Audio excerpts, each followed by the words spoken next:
Good afternoon, my good friends. Good afternoon. Welcome. Welcome to my channel. Welcome. Good afternoon. Let me introduce myself. My name is Andre Lefevre. I'm a citizen journalist. And I like to mouth off on things political, things cultural, things interesting. My website is wildnews.us. Wildnews.us. Please check it out. Well, I'm going to look at some headlines with you folks today, and let's dissect them, and let's read between the lines. And I like to be proven wrong on this one. I thought Donald Trump was embarrassed by the Democrats on his handling the supposed child separation from parents of the illegals on the border.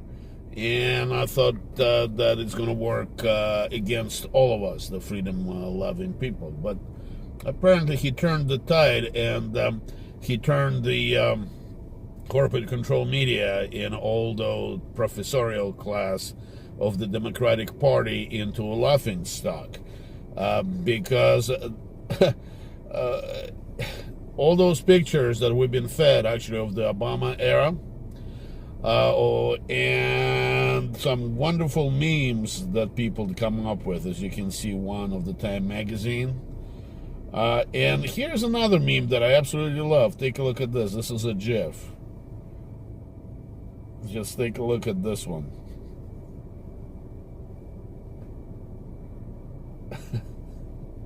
Isn't this wonderful? That's what happens when you have freedom of expression. If you act pompous, if you act stupid, if you lie, you're going to be made fun of eventually. So my head is off to Trump, and apparently he knew what he was doing. He took what was served to him, and in a political judo move, turned it against the people who were trying to destroy him. All right, this is the next story. This is from Gateway Pundit, and I can't suppress laughter when I read this. Stormy Daniels says she's headed to the border next week as soon as she figures out her best course of action. I guess she's too old to make money in the old profession, so she needs to do something else. Let me read a couple of paragraphs here. Porn actress and Trump antagonist Stormy Daniels says she's heading to the border to help with the migrant child crisis, but in a week, as soon as she can figure out the best course of action, Daniels, grandstanding Trump-hating attorney Michael Avenatti, already jumped on the border crisis and is representing detained immigrants, and also claims he represents ICE whistleblowers. But the first, Daniels had to hang out in Boston with psycho Trump hater Kathy Griffin, where they posed together flipping the bird to President Trump. Here's their picture. So, I mean, is this what a position of Trump is reduced to? No wonder he has no trouble running circles around these people. This is from Washington Post. Pentagon prepares for return of Korean war dead, sends 100 caskets to DMZ. Apparently, Koreans have not reciprocated yet. North Koreans. I want to say something. Not everybody in the world have the same tradition as requiring the remains of the dead to be returned to the homeland. I don't know about Koreans, but many parts of the world, when a person is dead, the remains become immaterial. To us, it's real important, but not to everybody else. Not to everybody else. This is Daily Caller. This is actually funny if you think about it. This is an attempt of civil disobedience and grab the headlines. Democratic candidate arrested at detention center after getting destroyed by a Border Patrol agent. Maine's Democratic nominee for U.S. Senate was arrested outside a detention center in Texas on Friday morning for refusing to leave the premises after being told he's not allowed in. The nominee, Zach Ringenstein, announced Wednesday that he was traveling to McAllen, Texas to deliver personal items, including toys, books, and blankets of the immigrant children currently held there. Let me tell you something, Zach. Most of those people are teenagers, and a lot of them are adults masquerading as teenagers, and a great number of them are gang members, MS-13. So that's not what they want, Mr. Zach.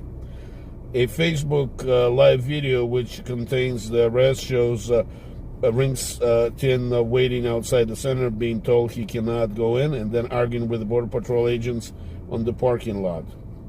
Ringenstein told the Border Patrol agents that he believes, without going into the facility, that the children are being deprived of water, books, blankets, and other essential items. Okay, I think that speaks for itself. I mean, he believes his own propaganda, probably. That's what Democratic Party is made up. No wonder Trump is winning. This is actually something that I feel very strongly about, and I'm really unsettled about this. This is from 1011now.com. 22 arrested in FBI sex trafficking sting. Omaha, Nebraska. On Friday, the FBI Omaha field office announced to the results of operations targeting sex trafficking in the Omaha area conducted by the FBI Obama Child Exploitation Task Force. 22 people were arrested for a number of violations beginning on June 14, 2018 during operations targeting sex trafficking in Omaha area. Basically, those are stings where agents are posing as underage girls, and they lure pedophiles into meeting with them, and then they get arrested.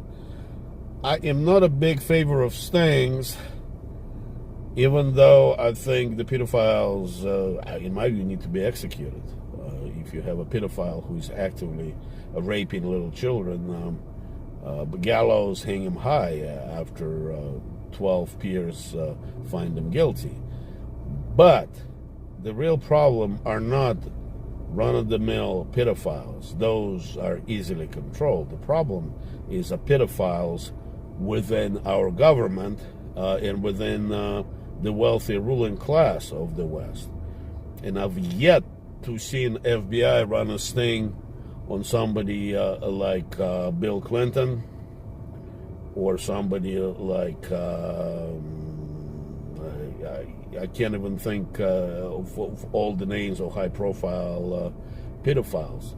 When was the last time this thing was run on the children of wealthy parents of the elite of New York? No, they pick out people of the middle class. Not to say they're not guilty, but the real problem is not with the run-of-the-mill pedophiles. Those are easy to catch.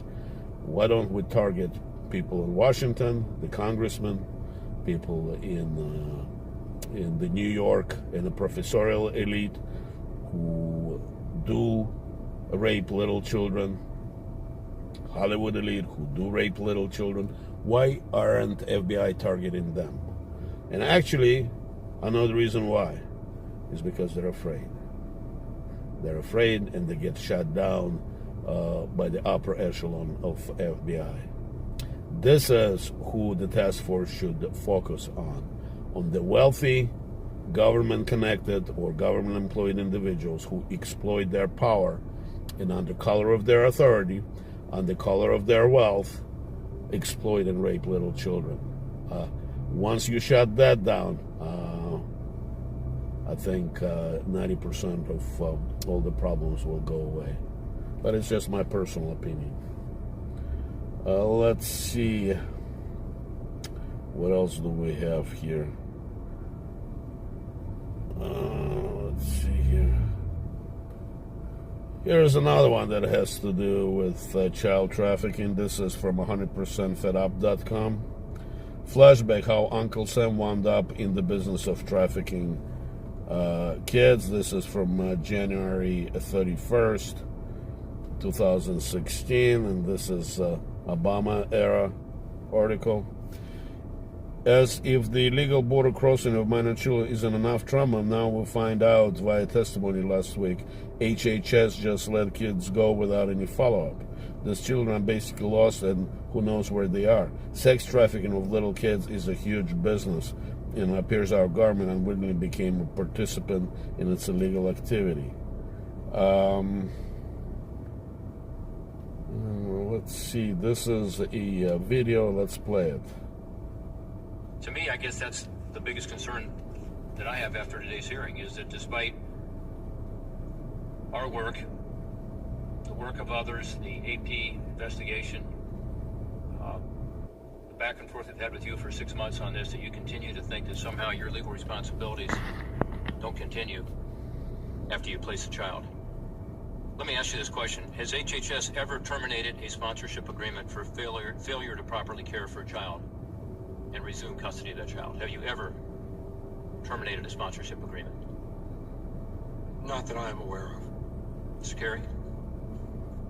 Not that I'm aware of. So out of tens of thousands of kids, you have never, including in this case in Marion, Ohio, when those kids were living in that trailer with a bunch of adults, debt labor, you have never terminated an agreement.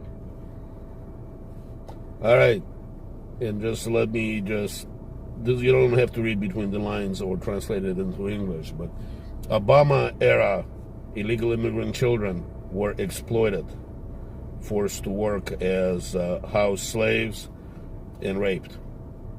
This is the legacy of the Obama-era child exploitation on the border.